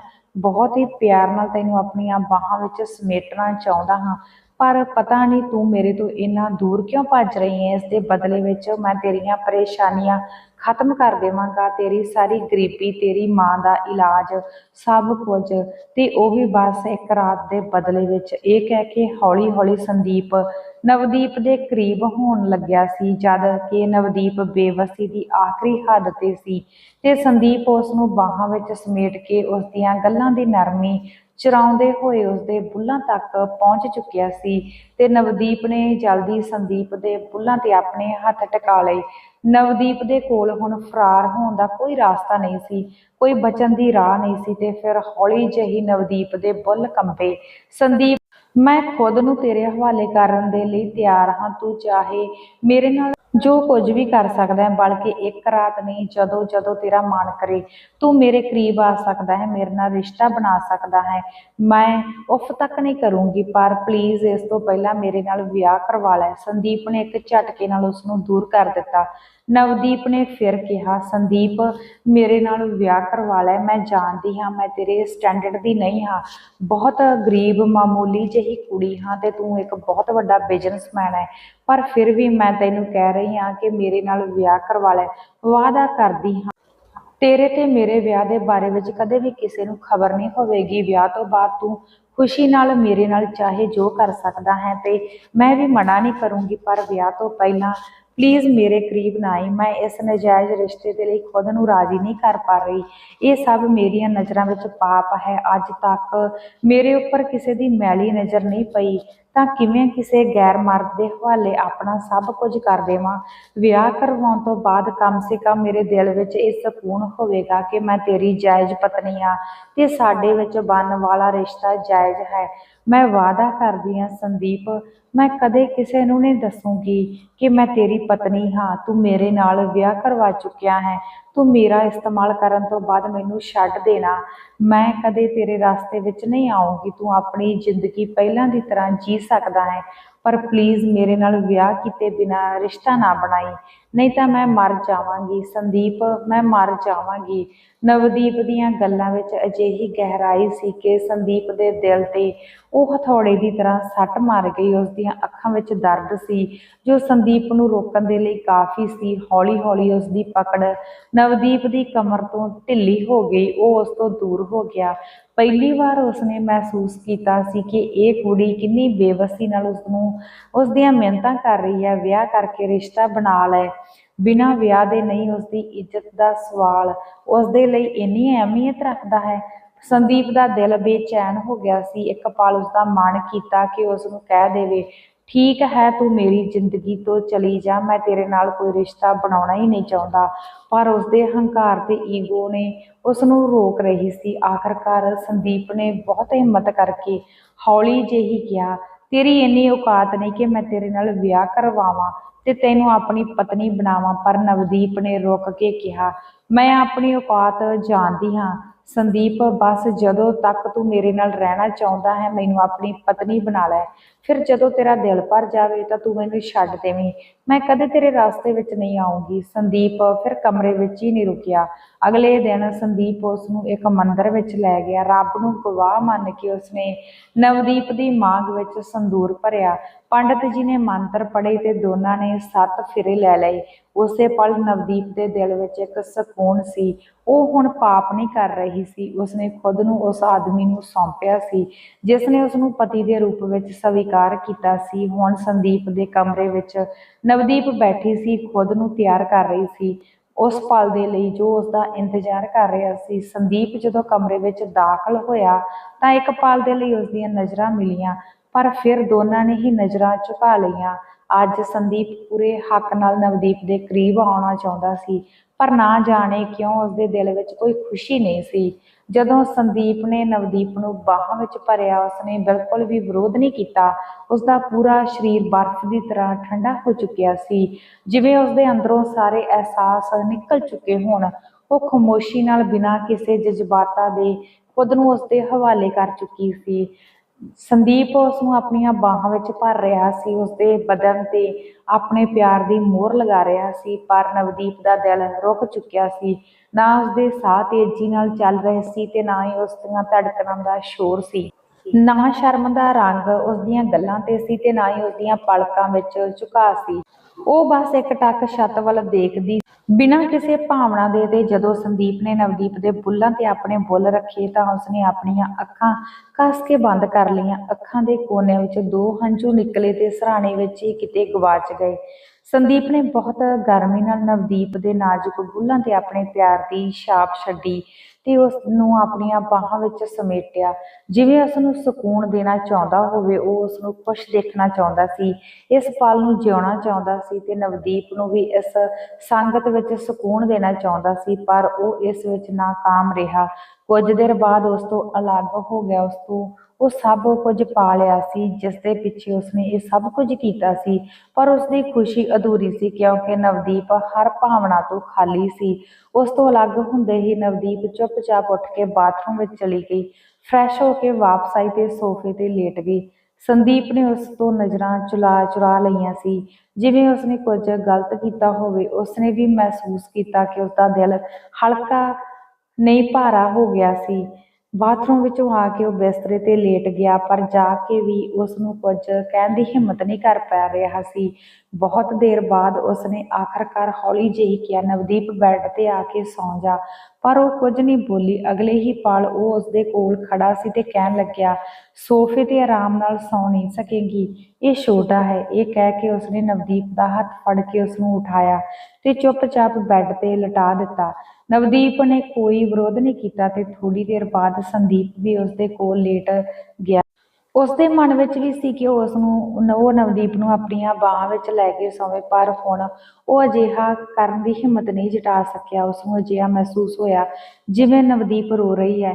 ਸੰਦੀਪ ਨੇ ਇਹ ਅਹਿਸਾਸ ਨੂੰ ਮਹਿਸੂਸ ਕੀਤਾ ਤੇ ਜਿਵੇਂ ਕਿਸੇ ਨੇ ਉਸਦੇ ਦਿਲ ਨੂੰ ਮੁੱਠੀ ਵਿੱਚ ਕੱਸ ਲਿਆ ਹੋਵੇ। ਉਸਨੇ ਸੋਚਿਆ ਕਿ ਨਵਦੀਪ ਨੂੰ ਪਾ ਕੇ ਉਹ ਉਸਦੇ ਆਤਮ ਸਨਮਾਨ ਨੂੰ ਠੇਸ ਪਹੁੰਚਾ ਕੇ ਬਦਲਾ ਲਵੇਗਾ, ਪਰ ਅੱਜ ਉਸਨੂੰ ਅਹਿਸਾਸ ਹੋਇਆ ਕਿ ਨਵਦੀਪ ਦਾ ਦਰਦ ਹੁਣ ਉਸਦਾ ਆਪਣਾ ਦਰਦ ਬਣ ਚੁੱਕਿਆ ਹੈ। ਨਵਦੀਪ ਦਾ ਸੱਚਾ ਪਿਆਰ ਹੌਲੀ ਹੌਲੀ ਉਸਦੇ ਦਿਲ ਵਿੱਚ ਜਗ੍ਹਾ ਬਣਾ ਰਿਹਾ ਸੀ, ਜੋ ਉਸਦੀ ਆਤਮਾ ਨੂੰ ਛੂਹਣ ਲੱਗਿਆ ਸੀ। ਉਹ 7 ਫੇਰਿਆਂ ਦਾ ਕਮਾਲ ਸੀ ਜਾਂ ਕੋਈ ਹੋਰ ਗੱਲ ਸੀ, ਪਰ ਸੰਦੀਪ ਦੇ ਦਿਲ ਦੀ ਦੁਨੀਆ ਬਦਲ ਚੁੱਕੀ ਸੀ। ਉਸਨੇ ਨਵਦੀਪ ਦੇ ਨਾਲ ਸਰੀਰਕ ਰਿਸ਼ਤਾ ਕੀ ਬਣਾ ਜੋੜਿਆ ਸੀ, ਉਸਦਾ ਦਿਲ ਵੀ ਨਵਦੀਪ ਦੇ ਨਾਲ ਹੀ ਜੁੜ ਚੁੱਕਿਆ ਸੀ ਤੇ ਇਹ ਅਹਿਸਾਸ ਅੰਦਰ ਹੀ ਅੰਦਰ ਉਸਨੂੰ ਖੁਸ਼ ਕਰ ਰਿਹਾ ਸੀ। ਉਹ ਇੱਕ ਫੈਸਲਾ ਕਰ ਚੁੱਕਿਆ ਸੀ ਕਿ ਉਹ ਨਵਦੀਪ ਨੂੰ ਕਦੇ ਨਹੀਂ ਛੱਡੇਗਾ। ਇਹ ਸੋਚਦੇ ਸੋਚਦੇ ਹੌਲੀ ਹੌਲੀ ਉਸਦੀ ਅੱਖ ਲੱਗ ਗਈ। ਸੁਬਾਹ ਜਦੋਂ ਉੱਠਿਆ ਤਾਂ ਨਵਦੀਪ ਬਿਸਤਰੇ ਤੇ ਨਹੀਂ ਸੀ। ਬਾਹਰ ਆ ਕੇ ਦੇਖਿਆ ਤਾਂ ਉਹ ਆਰਤੀ ਕਰ ਰਹੀ ਸੀ। ਚਿੱਟੇ ਸੂਟ ਵਿੱਚ ਉਹ ਕਿਸੇ ਪਰੀ ਦੀ ਤਰ੍ਹਾਂ ਲੱਗ ਰਹੀ ਸੀ। ਉਸਦੀ ਮਾਸੂਮੀਅਤ ਕਿਸੇ ਪਵਿੱਤਰਤਾ ਦਾ ਅਹਿਸਾਸ ਕਰਾ ਰਹੀ ਸੀ। ਸੰਦੀਪ ਬਸ ਉਸਨੂੰ ਦੇਖਦਾ ਰਿਹਾ। ਉਸਦੇ ਦਿਲ ਦੀਆਂ ਧੜਕਣਾਂ ਵਧਣ ਲੱਗੀਆਂ। ਉਸਨੂੰ ਇਹ ਸਮਝ ਨਹੀਂ ਆ ਰਿਹਾ ਸੀ ਕਿ ਇਕੱਠੇ ਰਹਿਣ ਦਾ ਅਸਰ ਸੀ ਜਾਂ ਕੁਝ ਹੋਰ, ਪਰ ਨਵਦੀਪ ਦੀ ਮੌਜੂਦਗੀ ਹੁਣ ਉਸਦੇ ਦਿਲ ਦੇ ਕਰੀਬ ਹੁੰਦੀ ਜਾ ਰਹੀ ਸੀ। ਨਵਦੀਪ ਨੇ ਵੀ ਉਸਨੂੰ ਦੇਖਿਆ, ਪਰ ਨਜ਼ਰਾਂ ਝੁਕਾ ਲਈਆਂ। ਸੰਦੀਪ ਨੇ ਕਿਹਾ, ਨਵਦੀਪ, ਮੈਂ ਬਾਹਰੋਂ ਹੀ ਕੁਝ ਨਾਸ਼ਤਾ ਲੈ ਕੇ ਆਉਂਦਾ ਹਾਂ। ਕੋਸ਼ਿਸ਼ ਕਰੂੰਗਾ ਕਿ ਕਿਸੇ ਕੰਮ ਵਾਲੀ ਦਾ ਵੀ ਇੰਤਜ਼ਾਮ ਕਰ ਦੇਵਾਂ। ਇਹ ਸੁਣਦੇ ਹੀ ਨਵਦੀਪ ਨੇ ਕਿਹਾ ਕਿ ਇਸਦੀ ਕੋਈ ਜ਼ਰੂਰਤ ਨਹੀਂ ਹੈ, ਮੈਂ ਆਪਣੇ ਕੰਮ ਖੁਦ ਕਰ ਸਕਦੀ ਹਾਂ ਤੇ ਨਾਸ਼ਤਾ ਵੀ ਮੈਂ ਬਣਾ ਦੇਵਾਂਗੀ। ਇਹ ਕਹਿ ਕੇ ਉਹ ਰਸੋਈ ਵਿੱਚ ਚਲੀ ਗਈ। ਥੋੜ੍ਹੀ ਦੇਰ ਬਾਅਦ ਉਹ ਨਾਸ਼ਤਾ ਬਣਾ ਚੁੱਕੀ ਸੀ ਤੇ ਦੋਨਾਂ ਨੇ ਬਿਨਾਂ ਕੁਝ ਕਹੇ ਖਾਧਾ। ਦਿਨ ਇਸੇ ਤਰ੍ਹਾਂ ਗੁਜ਼ਰਨ ਲੱਗੇ, ਪਰ ਹਰ ਰਾਤ ਸੰਦੀਪ ਨਵਦੀਪ ਦੇ ਕਰੀਬ ਜਾਂਦਾ, ਉਸਦੇ ਦਿਲ ਵਿੱਚ ਜਜ਼ਬਾਤ ਜਗਾਉਣ ਦੀ ਕੋਸ਼ਿਸ਼ ਕਰਦਾ, ਉਸਦੀਆਂ ਧੜਕਣਾਂ ਨੂੰ ਮਹਿਸੂਸ ਕਰਨਾ ਚਾਹੁੰਦਾ ਸੀ। ਪਰ ਹਰ ਵਾਰ ਨਵਦੀਪ ਉਸਦੇ ਨਾਲ ਠੰਡਾ ਬੇਜਾਨ ਵਜੂਦ ਦੇ ਨਾਲ ਹੀ ਰਿਸ਼ਤਾ ਬਣਾਉਂਦੀ ਸੀ। ਉਸਦੀਆਂ ਭਾਵਨਾ ਵਿੱਚ ਕੋਈ ਹਲਚਲ ਨਹੀਂ ਹੁੰਦੀ ਸੀ। ਫਿਰ ਵੀ ਸੰਦੀਪ ਦਾ ਦਿਲ ਵਾਰ-ਵਾਰ ਉਸਨੂੰ ਆਪਣੀਆਂ ਬਾਹਾਂ ਵਿੱਚ ਭਰਨ ਨੂੰ ਬੇਚੈਨ ਰਹਿੰਦਾ। ਉਸ ਦੀ ਮੁਹੱਬਤ ਦਿਨ-ਬ-ਦਿਨ ਵੱਧਦੀ ਜਾ ਰਹੀ ਸੀ। ਉਸਦੇ ਲਈ ਨਵਦੀਪ ਨੂੰ ਆਪਣੀਆਂ ਬਾਹਾਂ ਵਿੱਚ ਲਏ ਬਿਨਾਂ ਸੌਣਾ ਮੁਸ਼ਕਲ ਹੋ ਗਿਆ ਸੀ। ਨਵਦੀਪ ਦੇ ਠੰਡੇ ਰਵੱਈਏ ਦੇ ਬਾਵਜੂਦ ਵੀ ਉਹ ਨਵਦੀਪ ਨੂੰ ਆਪਣੀਆਂ ਬਾਹਾਂ ਵਿੱਚ ਲੈ ਕੇ ਸੌਂਦਾ ਸੀ। 8 ਦਿਨ ਇਸੇ ਤਰ੍ਹਾਂ ਹੀ ਲੰਘ ਗਏ ਤੇ ਫਿਰ ਇੱਕ ਦਿਨ ਨਵਦੀਪ ਉਸਦੇ ਸਾਹਮਣੇ ਖੜੀ ਹੋ ਗਈ। ਉਸਦੀ ਆਵਾਜ਼ ਵਿੱਚ ਇੱਕ ਥਕਾਵਟ ਸੀ। ਉਸਨੇ ਕਿਹਾ ਕਿ ਸੰਦੀਪ, 8 ਦਿਨ ਹੋ ਚੁੱਕੇ ਨੇ, ਕਦੋਂ ਤੱਕ ਇਸੇ ਤਰ੍ਹਾਂ ਚੱਲਦਾ ਰਹੇਗਾ? ਕਿ ਤੇਰਾ ਬਦਲਾ ਪੂਰਾ ਹੋ ਚੁੱਕਿਆ ਹੈ ਜਾਂ ਹੋਰ ਵੀ ਕੁਝ ਬਾਕੀ ਹੈ? ਸੰਦੀਪ ਨੇ ਨਜ਼ਰਾਂ ਚੁਰਾ ਲਈਆਂ ਤੇ ਬੋਲਿਆ, ਅਜੇ ਤਾਂ ਸਿਰਫ 8 ਦਿਨ ਹੋਏ ਨੇ ਨਵਦੀਪ, ਇੰਨੀ ਛੇਤੀ ਕੀ ਹੈ? ਪਰ ਅਸਲ ਵਿੱਚ ਸੰਦੀਪ ਖੁਦ ਵੀ ਉਸ ਨੂੰ ਛੱਡਣਾ ਨਹੀਂ ਚਾਹੁੰਦਾ ਸੀ। ਉਸਦੇ ਲਈ ਨਵਦੀਪ ਤੋਂ ਅਲੱਗ ਹੋਣਾ ਹੁਣ ਸੋਚਣਾ ਵੀ ਮੁਸ਼ਕਲ ਸੀ। ਨਵਦੀਪ ਦੀ ਸੰਗਤ ਵਿੱਚ ਉਸਦਾ ਦਿਲ ਬਦਲ ਚੁੱਕਿਆ ਸੀ। ਉਸਦੀ ਮੁਹੱਬਤ ਦੀ ਗਹਿਰਾਈ ਵਿੱਚ ਸੰਦੀਪ ਡੁੱਬ ਚੁੱਕਿਆ ਸੀ। ਨਵਦੀਪ ਨੇ ਉਸ ਵੱਲ ਦੇਖਿਆ, ਉਸਦੀਆਂ ਅੱਖਾਂ ਵਿੱਚ ਬਹੁਤ ਦਰਦ ਸੀ। ਉਹ ਬੋਲੀ, ਸੰਦੀਪ, ਮੇਰੇ ਕੋਲ ਹੁਣ ਹੋਰ ਸਹਿਣ ਦੀ ਤਾਕਤ ਨਹੀਂ ਹੈ। ਸੰਦੀਪ, ਤੈਨੂੰ ਨਹੀਂ ਪਤਾ, ਹਰ ਰਾਤ ਮੇਰੀ ਕੰਢਿਆਂ ਤੇ ਗੁਜ਼ਰਦੀ ਹੈ। ਜਦੋਂ ਤੂੰ ਮੈਨੂੰ ਆਪਣੀਆਂ ਬਾਹਾਂ ਵਿੱਚ ਲੈਂਦਾ ਹੈ ਤਾਂ ਮੇਰੇ ਪੂਰੇ ਸਰੀਰ ਵਿੱਚ ਕੀੜੀਆਂ ਦੌੜਨ ਲੱਗਦੀਆਂ ਨੇ। ਜਿੰਨੀ ਦੇਰ ਤੂੰ ਮੇਰੇ ਨਾਲ ਰਹਿੰਦੀ ਹੈ ਤਾਂ ਮੈਨੂੰ ਬਹੁਤ ਚੰਗਾ ਲੱਗਦਾ ਹੈ। ਮੈਂ ਜਾਣ ਤੋਂ ਪਹਿਲਾਂ ਇੱਕ ਵਾਰ ਆਪਣੇ ਦਿਲ ਦੀ ਗੱਲ ਕਹਿਣਾ ਚਾਹੁੰਦਾ ਹਾਂ। ਮੈਂ ਤੈਨੂੰ ਮੁਹੱਬਤ ਕਰ ਬੈਠਿਆ ਹਾਂ। ਮੈਂ ਚਾਹੁੰਦਾ ਹਾਂ ਕਿ ਪੂਰੀ ਜ਼ਿੰਦਗੀ ਤੇਰੇ ਨਾਲ ਬਿਤਾਵਾਂ। ਮੈਂ ਤੈਨੂੰ ਸਿਰਫ ਨਫ਼ਰਤ ਕੀਤੀ ਸੀ ਤੇ ਤੇਰੇ ਥੱਪੜ ਦਾ ਬਦਲਾ ਵੀ ਲੈਣਾ ਚਾਹੁੰਦਾ ਸੀ। ਪਰ ਸੱਚ ਮੰਨੀ, ਮੇਰਾ ਦਿਲ ਹੁਣ ਬਦਲ ਚੁੱਕਿਆ ਹੈ। ਹੁਣ ਇਸ ਵਿੱਚ ਸਿਰਫ ਤੇਰੀ ਚਾਹਤ ਦੀ ਰੌਸ਼ਨੀ ਭਰੀ ਹੋਈ ਹੈ। ਤੇਰੀ ਸੰਗਤ ਵਿੱਚ ਆ ਕੇ ਮੈਂ ਸਮਝਿਆ ਕਿ ਮੁਹੱਬਤ ਕੀ ਹੁੰਦੀ ਹੈ। ਹੁਣ ਤੱਕ ਮੈਂ ਬੇਮਕਸਦ ਜ਼ਿੰਦਗੀ ਵਿੱਚ ਅੱਗੇ ਵਧ ਰਿਹਾ ਸੀ, ਪਰ ਤੇਰੇ ਨਾਲ ਜਿਉਣ ਵਿੱਚ ਮੈਨੂੰ ਸੱਚਮੁੱਚ ਮਜ਼ਾ ਆਉਣ ਲੱਗਿਆ ਹੈ। ਮੈਂ ਆਫਿਸ ਤੋਂ ਛੇਤੀ ਤੇਰੇ ਕੋਲ ਆਉਣ ਦੀ ਕੋਸ਼ਿਸ਼ ਕਰਦਾ ਹਾਂ। ਮੇਰਾ ਦਿਲ ਮਚਲਦਾ ਹੈ ਕਿ ਘਰੇ ਮੇਰੀ ਪਤਨੀ ਨਵਦੀਪ ਮੇਰਾ ਇੰਤਜ਼ਾਰ ਕਰ ਰਹੀ ਹੋਵੇਗੀ। ਹਾਲਾਂਕਿ ਮੈਂ ਜਾਣਦਾ ਕਿ ਤੂੰ ਮੇਰਾ ਇੰਤਜ਼ਾਰ ਨਹੀਂ ਕਰ ਰਹੀ, ਫਿਰ ਵੀ ਆਪਣੇ ਦਿਲ ਵਿੱਚ ਇਹ ਉਮੀਦ ਲੈ ਕੇ ਹੀ ਘਰ ਆਉਂਦਾ ਹਾਂ ਕਿ ਇੱਕ ਦਿਨ ਤੇਰਾ ਦਿਲ ਮੇਰੇ ਲਈ ਵੀ ਬਦਲੇਗਾ। ਵਿਆਹ ਦੇ ਇਸ ਰਿਸ਼ਤੇ ਵਿੱਚ ਗਲੇ ਵਿੱਚ ਪਏ ਮੰਗਲ ਸੂਤਰ ਤੇ ਮਾਂਗ ਵਿੱਚ ਭਰੇ ਸੰਧੂਰ ਦੀ ਬਹੁਤ ਅਹਿਮੀਅਤ ਹੁੰਦੀ ਹੈ। ਇਹ ਅਜਿਹਾ ਪਵਿੱਤਰ ਰਿਸ਼ਤਾ ਹੈ ਜੋ ਨਫ਼ਰਤ ਨੂੰ ਪਿਆਰ ਵਿੱਚ ਬਦਲ ਸਕਦਾ ਹੈ। ਮੈਂ ਹਮੇਸ਼ਾ ਉਸ ਉਮੀਦ ਦੇ ਨਾਲ ਹੀ ਘਰ ਆਉਂਦਾ ਹਾਂ। ਅੱਜ ਤਾਂ ਮੈਂ ਤੇਰੇ ਚਿਹਰੇ ਤੇ ਆਪਣੇ ਲਈ ਪਿਆਰ ਦੇ ਰੰਗ ਦੇਖੂੰਗਾ, ਪਰ ਹਰ ਵਾਰ ਮੈਨੂੰ ਤੇਰੇ ਚਿਹਰੇ ਤੋਂ ਨਫ਼ਰਤ ਦੇ ਭਾਵ ਹੀ ਨਜ਼ਰ ਆਉਂਦੇ ਨੇ। ਫਿਰ ਵੀ ਹਰ ਰਾਤ ਮੈਂ ਤੈਨੂੰ ਆਪਣੀਆਂ ਬਾਹਾਂ ਵਿੱਚ ਸਮੇਟ ਕੇ ਹੀ ਸੌਂਦਾ ਹਾਂ, ਕਿਉਂਕਿ ਮੇਰੇ ਦਿਲ ਨੂੰ ਸਕੂਨ ਮਿਲਦਾ ਹੈ। ਤੇਰੇ ਬਿਨਾਂ ਮੈਂ ਬੇਚੈਨ ਰਹਿੰਦਾ ਹਾਂ। ਮੈਨੂੰ ਮਾਫ਼ ਕਰ ਦੇ ਨਵਦੀਪ, ਤੇ ਮੇਰੀ ਜ਼ਿੰਦਗੀ ਵਿੱਚ ਹਮੇਸ਼ਾ ਦੇ ਲਈ ਰੁਕ ਜਾ। ਤੇਰੇ ਬਿਨਾਂ ਹੁਣ ਮੈਂ ਜਿਉ ਨਹੀਂ ਸਕਦਾ। ਮੈਨੂੰ ਤੇਰੀ ਆਦਤ ਹੋ ਗਈ ਹੈ ਤੇ ਇਹ ਆਦਤ ਅਜਿਹੀ ਹੈ ਕਿ ਤੇਰੇ ਬਿਨਾਂ ਮੈਂ ਮਰ ਜਾਊਂਗਾ। ਨਵਦੀਪ ਚੁੱਪਚਾਪ ਧਰਤੀ ਵੱਲ ਨਜ਼ਰਾਂ ਝੁਕਾ ਕੇ ਖੜੀ ਰਹੀ। ਉਸਨੂੰ ਕੋਈ ਫਰਕ ਨਹੀਂ ਪਿਆ। ਉਸਨੂੰ ਦੇਖ ਕੇ ਸੰਦੀਪ ਨੇ ਗਹਿਰਾ ਸਾਹ ਲਿਆ ਤੇ ਕਿਹਾ, ਠੀਕ ਹੈ ਨਵਦੀਪ, ਜੇ ਤੂੰ ਮੇਰੀ ਜ਼ਿੰਦਗੀ ਤੋਂ ਦੂਰ ਜਾਣ ਵਿੱਚ ਸਕੂਨ ਮਹਿਸੂਸ ਕਰਦੀ ਹੈ ਤਾਂ ਤੂੰ ਜਾ ਸਕਦੀ ਹੈ, ਮੈਂ ਤੈਨੂੰ ਨਹੀਂ ਰੋਕੂੰਗਾ। ਇਹ ਕਹਿ ਕੇ ਸੰਦੀਪ ਆਪਣੇ ਕਮਰੇ ਵਿੱਚ ਚਲਾ ਗਿਆ। ਸੰਦੀਪ ਦੇ ਵੱਲੋਂ ਮਿਲੀ ਆਜ਼ਾਦੀ ਦੇ ਨਾਲ ਨਵਦੀਪ ਨੇ ਘਰ ਤੋਂ ਬਾਹਰ ਨਿਕਲਣ ਦਾ ਫੈਸਲਾ ਕੀਤਾ, ਪਰ ਘਰ ਤੋਂ ਨਿਕਲਦੇ ਹੋਏ ਉਸਦੇ ਕਦਮ ਭਾਰੇ ਸੀ। ਉਹ ਪੂਰੇ 10 ਦਿਨਾਂ ਬਾਅਦ ਆਪਣੇ ਘਰੇ ਵਾਪਸ ਜਾ ਰਹੀ ਸੀ। ਮਨ ਵਿੱਚ ਕਈ ਸਵਾਲ ਸੀ। ਉਸਦੇ ਮਾਂ-ਪਿਓ ਦਾ ਕੀ ਹਾਲ ਹੋਵੇਗਾ? ਉਹ ਕਿਵੇਂ ਉਹਨਾਂ ਨੂੰ ਦੇਖੇਗੀ? ਉਹਨਾਂ ਨੂੰ ਕੀ ਦੱਸੇਗੀ? ਉਹ 10 ਦਿਨ ਕਿੱਥੇ ਸੀ? ਜਦੋਂ ਉਹ ਘਰ ਵਿੱਚ ਦਾਖਲ ਹੋਈ ਤਾਂ ਉਸਦੀਆਂ ਅੱਖਾਂ ਫਟੀਆਂ ਰਹਿ ਗਈਆਂ। 10 ਦਿਨਾਂ ਵਿੱਚ ਵੀ ਉਸਦੇ ਘਰ ਦੀ ਤਸਵੀਰ ਬਦਲ ਚੁੱਕੀ ਸੀ। ਨਵਾਂ ਰੈਨੋਵੇਸ਼ਨ, ਕੰਧਾਂ ਤੇ ਨਵਾਂ ਰੰਗ ਤੇ ਹਰ ਕੋਨੇ ਵਿੱਚ ਨਵਾਂ ਸਮਾਨ। ਰਸੋਈ ਵਿੱਚ ਉਸਦੀ ਮਾਂ ਖਾਣਾ ਬਣਾ ਰਹੀ ਸੀ। ਉਸ ਛੇਤੀ ਰਸੋਈ ਵਿੱਚ ਗਈ ਤਾਂ ਮਾਂ ਨੂੰ ਦੇਖ ਕੇ ਉਸਦੀਆਂ ਅੱਖਾਂ ਵਿੱਚ ਹੰਝੂ ਆ ਗਏ। ਉਹ ਭੱਜ ਕੇ ਆਪਣੀ ਮਾਂ ਨੂੰ ਚੁੰਬੜ ਗਈ। ਉਸਦੀ ਮਾਂ ਨੇ ਉਸਨੂੰ ਗਲੇ ਲਾ ਲਿਆ ਤੇ ਕਿਹਾ, ਬੇਟਾ, ਇੰਨਾ ਰੋਣ ਦੀ ਕੋਈ ਗੱਲ ਨਹੀਂ। ਮੈਂ ਜਾਣਦੀ ਹਾਂ ਕਿ ਤੂੰ ਇੰਨੇ ਦਿਨ ਦੂਰ ਰਹੀ ਹੈ, ਪਰ ਹੁਣ ਵੀ ਆ ਗਈ ਹੈ। ਹੁਣ ਇੰਨਾ ਨਾ ਰੋ। ਮੇਰੇ ਦਿਲ ਵਿੱਚ ਬਹੁਤ ਤਕਲੀਫ ਹੋ ਰਹੀ ਹੈ। ਮੇਰੀ ਬੱਚੀ, ਤੂੰ ਬਹੁਤ ਮਿਹਨਤ ਕੀਤੀ ਹੈ। ਤੇਰੇ ਮਾਲਕ ਆਏ ਸੀ, ਸੰਦੀਪ ਸਰ, ਉਹਨਾਂ ਨੇ ਦੱਸਿਆ ਕਿ ਉਹਨਾਂ ਦੀ ਦਾਦੀ ਦੀ ਸਿਹਤ ਠੀਕ ਨਹੀਂ ਹੈ। ਤੈਨੂੰ ਉਹਨਾਂ ਦੇ ਕੋਲ ਰੁਕਣਾ ਪਵੇਗਾ, ਪਰ ਉਹਨਾਂ ਨੇ ਸਾਨੂੰ ਖਰਚੇ ਦੇ ਲਈ ਬਹੁਤ ਪੈਸੇ ਦਿੱਤੇ ਨੇ। ਘਰ ਵਿੱਚ ਜ਼ਰੂਰੀ ਸਮਾਨ ਵੀ ਭਿਜਵਾਇਆ ਹੈ, ਫਰਿੱਜ, ਵਾਸ਼ਿੰਗ ਮਸ਼ੀਨ ਤੇ ਹੋਰ ਸਭ ਕੁਝ। ਉਹ ਰੋਜ਼ ਹੀ ਆਉਂਦੇ ਸੀ ਤੇਰੀ ਖੈਰੀਅਤ ਦੱਸਣ ਦੇ ਲਈ। ਨਵਦੀਪ ਬਿਲਕੁਲ ਠੀਕ ਹੈ, ਬਸ ਦਾਦੀ ਦੇ ਨਾਲ ਹੈ।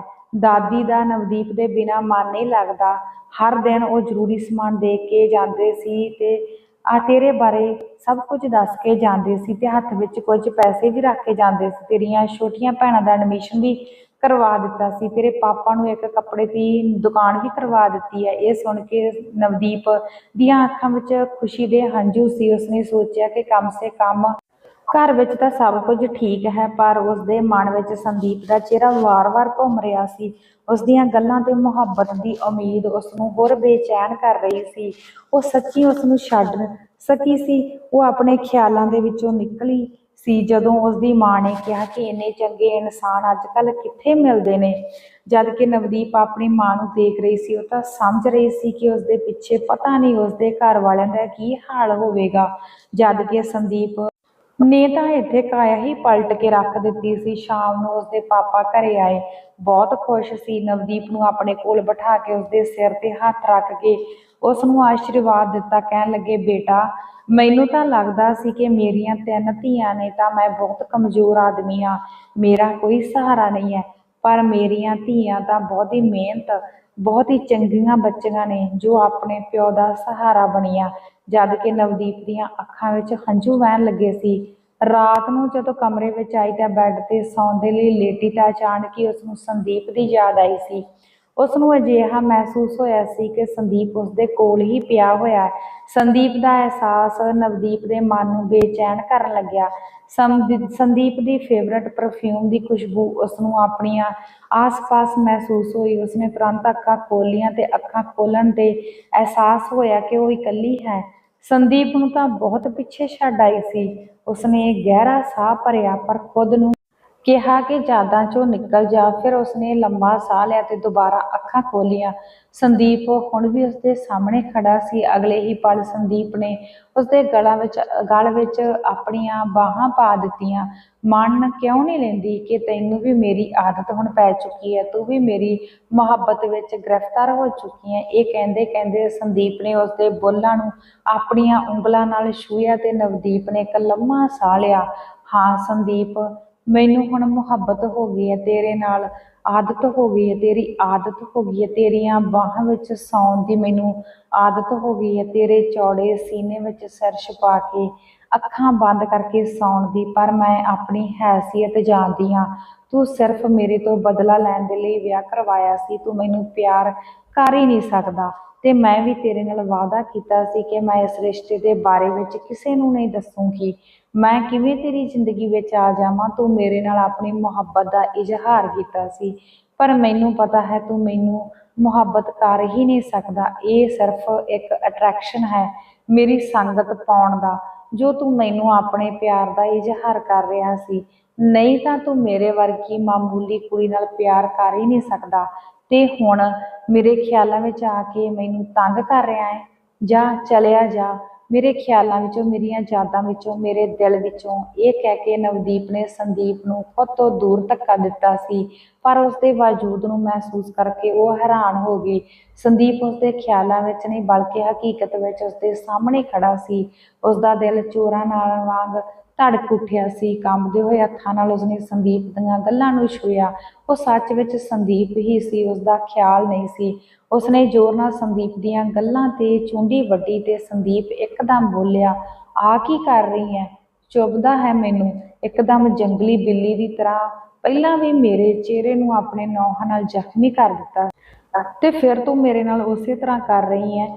ਤੇ ਸੰਦੀਪ, ਤੂੰ ਸੱਚ ਵਿੱਚ ਮੇਰੇ ਸਾਹਮਣੇ ਹੈ? ਉਹ ਤਾਂ ਕੁਝ ਬੋਲ ਹੀ ਨਹੀਂ ਪਾ ਰਹੀ ਸੀ। ਥੋੜ੍ਹੀ ਦੇਰ ਬਾਅਦ ਖੁਦ ਨੂੰ ਸੰਭਾਲ ਕੇ ਬੋਲੀ, ਕਿਉਂ ਆਇਆ ਹੈ ਇੱਥੇ? ਜੇ ਨਾ ਆਉਂਦਾ ਤਾਂ ਤੇਰੇ ਮੂੰਹ ਵਿੱਚੋਂ ਆਪਣੇ ਲਈ ਮੁਹੱਬਤ ਦਾ ਇਜ਼ਹਾਰ ਕਿਵੇਂ ਸੁਣਦਾ? ਕੁਝ ਦੇਰ ਪਹਿਲਾਂ ਕੀਤੀਆਂ ਗੱਲਾਂ ਨਵਦੀਪ ਨੂੰ ਯਾਦ ਆਈਆਂ ਤਾਂ ਉਹ ਇੱਕਦਮ ਘਬਰਾ ਗਈ ਤੇ ਸ਼ਰਮਾ ਕੇ ਨਵਦੀਪ ਸੰਦੀਪ ਦੇ ਗਲ ਲੱਗ ਗਈ ਤੇ ਉਸ ਨੂੰ ਆਪਣੇ ਪਿਆਰ ਵਿੱਚ ਇੰਨਾ ਘੁੱਟ ਕੇ ਜੱਫੀ ਪਾ ਲਈ। ਹਾਂਜੀ ਦੋਸਤੋ, ਇਹ ਸੀ ਅੱਜ ਦੀ ਕਹਾਣੀ। ਕਹਾਣੀ ਤੁਹਾਨੂੰ ਕਿਸ ਤਰ੍ਹਾਂ ਦੀ ਲੱਗੀ ਆਪਣੇ ਕਮੈਂਟਾਂ ਰਾਹੀਂ ਜ਼ਰੂਰ ਦੱਸਿਓ। ਕਹਾਣੀ ਵਧੀਆ ਲੱਗੀ ਹੋਵੇ ਲਾਈਕ ਸ਼ੇਅਰ ਕਰਨਾ ਨਾ ਭੁੱਲਣਾ। ਚੈਨਲ 'ਤੇ ਪਹਿਲੀ ਵਾਰ ਆਏ ਹੋ ਤਾਂ ਚੈਨਲ ਨੂੰ ਸਬਸਕ੍ਰਾਈਬ ਕਰਕੇ ਜ਼ਰੂਰ ਜਾਇਓ। ਮਿਲਾਂਗੇ ਜੀ ਕੱਲ੍ਹ ਨੂੰ ਕਿਸੇ ਹੋਰ ਨਵੀਂ ਕਹਾਣੀ ਦੇ ਨਾਲ। ਤਦ ਤੱਕ ਲਈ ਦਿਓ ਇਜਾਜ਼ਤ। ਸਤਿ ਸ਼੍ਰੀ